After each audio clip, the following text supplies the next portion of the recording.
Yo guys, Vision here, bringing you some more Call of Duty Black Ops 7 content. In today's video, I wanted to share the first ranked gameplay on the channel for multiplayer, showing you my first few games as we progress towards our ultimate goal and getting back to that iridescent level, sharing tips and tricks all the way throughout, class builds, my advice based on my own experiences along the way as a non-professional player to help you guys with something more relatable in getting through this journey alongside myself. So on that note, stay tuned and let's get right into it.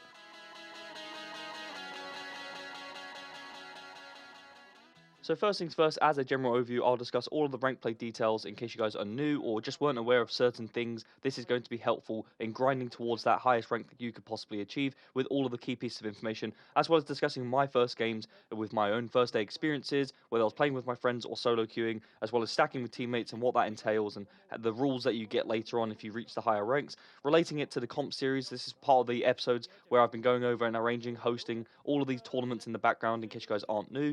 Then you would have seen these episodes already on the channel. In case you guys are new, then there's a lot of sort of competitive tournaments that we've been hosting since the launch of Black Ops 7, even with a throwback in Black Ops 6, where me, my friends, we all play against one another in a 2v2, 3v3, 4v4, and even one time we did a 5v5 format where we have multiple players who can all play the game at a competitive level, ranging from Diamond all the way through to Iridescent, and it's just a really competitive environment. So in case you guys weren't aware, that's a little series we have on the go on the channel, which we're going to continue to do, as well as playing rank play, but it all helps and goes towards that with relating all of the key things that we've learned so far, as well as my reps and experience. I'll go over that in my sort of my journey to this point and what rank I've been in the past and any key tips and tricks along the way to help, like I said, new players and also existing players, whether you weren't aware of key details or just key strategies from a non-professional player's point of view. Like there's some things that are going to be more relatable from maybe my point of view. Maybe, again, that's obviously going to be debatable, and we'll have to get through the video and see if there's anything that you guys weren't aware that maybe I can help you guys out with. As well as that, class builds, adding in the sniper and smokes, all of these features that aren't really allowed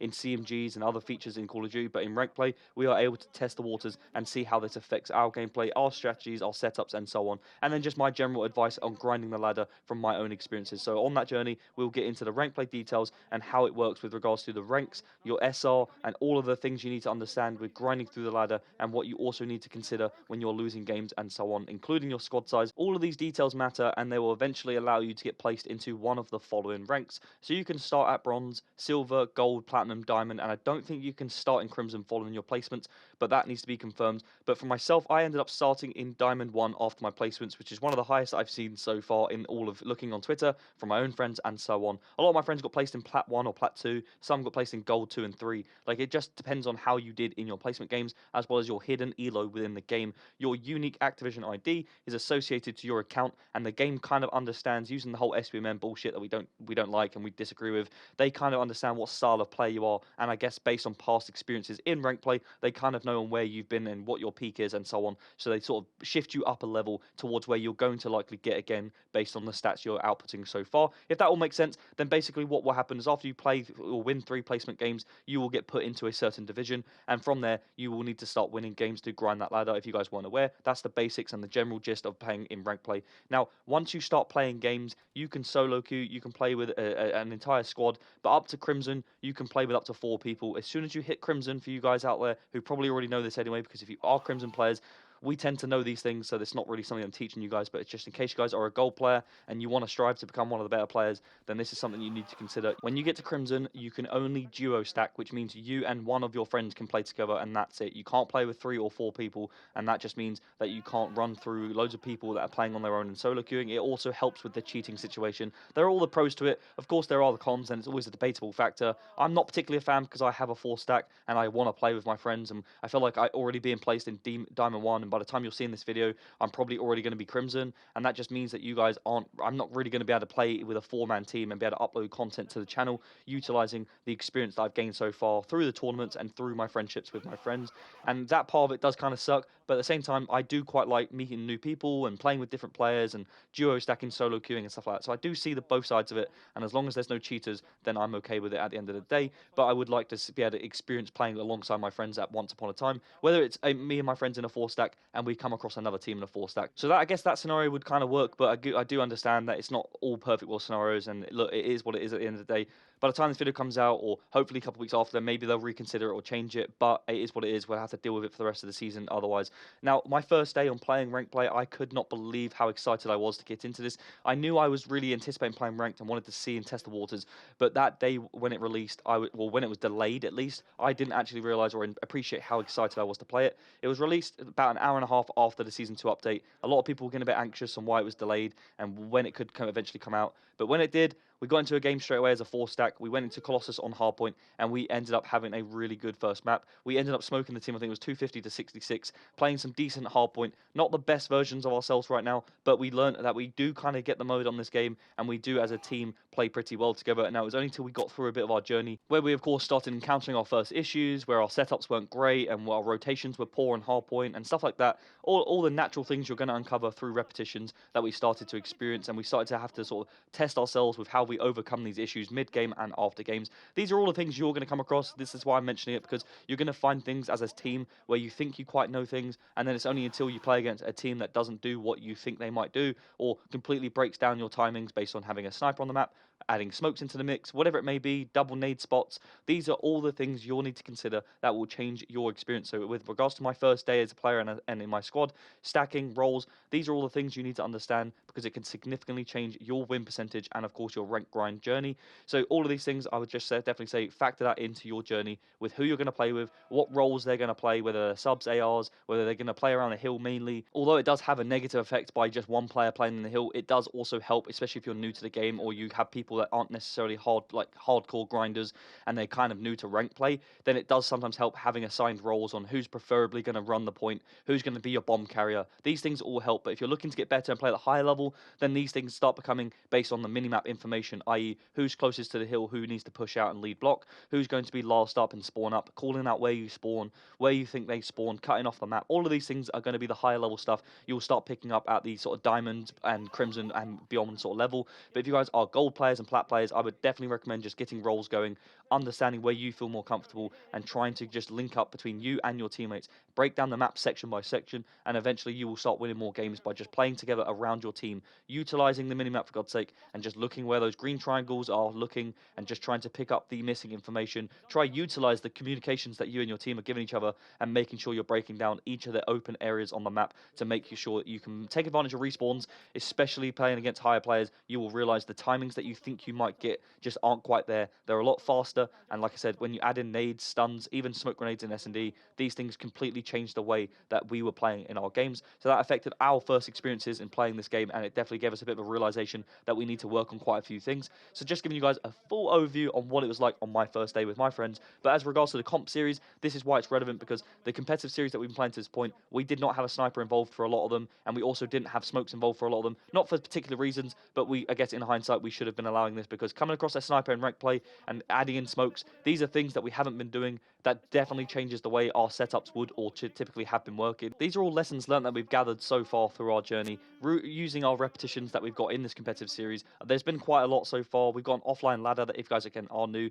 I'll go over it one more time quickly. We've got like a lot offline power rankings ladder where we take it quite seriously to the point where we want good repetitions and good practice, and by adding in some sort of external like tracker, I guess you would say, to record the events of what we play in and maybe stats and so on, we can learn where we are weak and where we are strong, and also people just take it a bit more seriously knowing something's on the line, which is why it's been really effective so far. And going into ranked, I feel really prepared, and I feel like I understand a lot of the map's timings and where we are weak and so on. And we look to do this like on a monthly basis at this point, sometimes 2 times a month, but it's been really effective so far, and I'm going to continue uploading that content to the channel in case you guys have enjoyed it or in case you guys are new, to make you aware of that. But with regards to my experience, I have been Iridescent in the past. I've been grinding Warzone as well in the past sort of year, where I'm trying to get to Iridescent on Warzone ranked. So I'm going to be playing 2 at the same time simultaneously and trying to get to Iri on both Warzone Resurgence and also in multiplayer, because I've been playing comp for about 10 years now. I actually started just at the start of sort of Black Ops 3 days, my favorite COD of all time, and just since then I've been playing comp at quite a high level, where I've been playing UMGs and game battles back in the day, and then now it's CMGs, and then just sort of playing ranked where I can whenever it's out and trying to push myself to the limit where I think I belong at the Iridescent level, but we have to prove that at this point in time. You guys may disagree, you might be watching this content and think, well, no, he's not, but that's where I've been in the past, and and that's for me to prove to myself and to you guys that I can get back to that level. And I'm looking forward to it. I'm also enjoying the journey so far, and I just want to make sure that I have a great time because I think Black Ops 7 so far, from a competitive standpoint, especially, this has been a really good and opening start to the year, and I'm really looking forward to what comes next. But I'd say overall, I would definitely have encountered some proper issues with regards to rank play. I think the servers have been really weird compared to the private matches. The tick rate, I don't know what it is, but shooting people just does not feel the same one single bit. There's like a delay, it's desynced, and I don't think I'm the first one that said this. I have seen some pros and other people in the community all talk about these same issues, but I've also seen other people saying it's really smooth. So I don't know whether it's me or whoever it's those guys, and we have a problem in our setups, whatever it may be. But it does feel really strange with the bullet reg and so on. So we need to work on things and just understand how to overcome these issues. But like I said, I've been playing for quite a while now, and we are looking to grind towards Iridescent. Now, with regards to tips and tricks, regards to builds, setups, strategies, I'll go over all of these details now, which should definitely help new players and hopefully maybe some existing players who maybe haven't considered these things. But with regards to roles, like I said earlier in the video, it's quite useful and very key actually to start understanding your role in a team, whether you're going to play around the hill with a sub, whether you're going to just stay in the objective with an AR on certain hills, or whether you're going to just comfortably pick up the bomb and just be the OBJ player regardless, or whether you just want to go for spawns the whole time. These are key things I'd say earlier on in Gold, where it's really good to get comfortable and familiar with certain areas. But I'll also add it's really important that you understand and adapt and change your role as well throughout your journey, and not just being a one sort of trick player where you're going to eventually not understand the timings of an AR player or the angles that they would take, and all of these comfort areas where you think you're playing it the way you should play it. Eventually, it will come back to bite you when people figure you out and you can't get away with playing that certain playstyle against a certain team or on a certain map. And it's really good to just understand the differences and the variety. So I would say experiment, and throughout your journey, explore with different environments, different roles, and just cater to trying to adjust all the way throughout your games. Because the higher rank you go, the more you'll need to adjust to different roles all the way throughout your games, adapting where possible to your environments, whether it's around a certain hill or rotating early and setting up, whatever it may be. These are all key things that a lot of people, even at the gold level, just don't quite consider, believe it or not. If you guys are thinking this is all obvious, trust me, there are people at that level who just don't quite think about this. So it's just really important to understand. And like with setups and strategies, making sure you know where a sub player should be on a certain hill, or where an AR player is overwatching you, so therefore you don't need to be watching this thing. I'm a sub player, so a lot of my sort of info and stuff will come from being naturally around being a sub player and cutting the map down and what you can't get away with in certain like angles. Like for example, if you're playing Blackheart, you can't run across P3 to P4 and get that free timing the way you may in an earlier or lower level, whereas later on you need to start utilizing your ARs or nades and stuns to break down a map before you can get that timing. That's the point I'm kind of making, because you'll realize that this one route that you take quite often becomes a route that's redundant, because by doing it you'll actually get picked all the time. And these are the sort of things you'll learn as you go through the ranks. So start considering different angles, different timings all the way throughout your journey, and making sure that you are trying to be the best version of yourself by changing up and adapting, more so importantly. Now, for all you solo queuers out there, please go in game chat and just talk to your teammates. It goes a long way. When there's comms on the map and you know that this player's seeing this and doing that, whatever it may be, it just massively helps. It's so much more than maybe the average gold or silver player considers. Like understanding what your teammate sees and what they're doing and what they're going to do, that's all key information that's going to change the way you as a player will now play and react off of that information. You'll also maybe miss things and you may call some things out incorrectly, but that's just going to how it's going to work with repetitions, and in time you'll get better at doing certain things. But please go in game chat, and also do not just be selfish and stat pad. Losing games will also cost you SR, so it's not just about your stats, it's about playing good team sort of oriented gameplay, whether it's in hardpoint or whether you're on overload. Don't just keep grabbing device and running it up the game. Make sure you slay out, lead block for your teammates, utilize the last person up to try and grab the ball. All of these things, really key factors to consider when you're solo queuing. If you're stacking, obviously it's on you. You can play with whoever you're playing with and tell yourself to play however you want to play. But at the end of the day, you need to understand that if you do get ran by another 4-stack, it's not the end of the world. It's more important that you take away the key information of why you lost. What was the reason we lost that game? Did we get first blooded too often in S&D? Did we lose the game on hardpoint by over 100 points? Did we not play around the objective enough? In overload, did we keep dying without the ball, or did we not move the ball enough? All of these things, even as a 4-stack, these are things I learnt with my friends. Even though we know comp, even though I've been playing at the iridescent level in the past, these are things I still have to remind myself and teach my friends who are lower skilled players who are trying to grind on that journey. All of these things when you're stacking are key pieces of information to understand that you maybe hadn't considered. As for key advice, I'd say on my journey, the hardest thing I definitely find is just mental, like keeping your mental, making sure you don't lose your mind, making sure you keep your head in the game, even if a game's lost, trying to just keep with it, learn from it, take the positives from it, and don't go into the next game and let that mindset roll on to the next, because you will just go into a spiral of losing games, and you'll also not enjoy the experience as well, which is the more important part. You need to make sure that along the journey, you are enjoying this. This is not a job. We all are here to play as a hobby as well as a passion, and making sure you have fun along that way is more important than getting to Iridescent by doing it forcefully and making sure you just don't enjoy the journey. You'll then just learn to hate the game, and that's not going to be good for anybody, let's be honest. So my advice, find the balance between taking it seriously, using your passion, whilst also being useful, helping your teammates, and not chalking the mindset of all of your teammates. If you're stacking or if you're solo queuing, don't be selfish. Play around your teammate, play good team ball, and that way you will probably win more games than possible that you probably hadn't considered. So all of these things hopefully would help you guys, and also giving you guys a bit of an update on where we're at in competitive gameplay towards our grind, as we are now in Diamond 2 at the point of the recording this video, and hopefully when you guys see the next video, we'll be at least in Crimson or maybe even further. But in summary, this is the first of many ranked play episodes that are going to be uploaded to this channel, where I'll be sharing my journey of grinding this ladder, enjoying the game more importantly as we push towards Iridescent, challenging myself to prove that I belong at this level as I have done in the past, and along the way I'll share all of the tips and tricks to help new and existing players, from new setups, new strategies that I can learn along my way, and giving you guys advice on key spots, whatever it may be in S&D, or good breaking setups, whatever it may be, from a non-professional player's point of view, maybe more relatable than for most of you guys as a regular guy who just wants to play COD, grind the game with a real life job out there, getting better along our way, and hopefully we can do so together on the same journey. But with that said, if you have enjoyed the video, as always, please don't forget to like and subscribe. It does massively help me out, and I would hugely appreciate any support. If you have any suggestions on upcoming videos that you want to see on the channel, also let me know guys down below in the comments and I'll get right back to you. I'm Vision SGen. Hope you enjoyed the video, and I'll see you in the next one.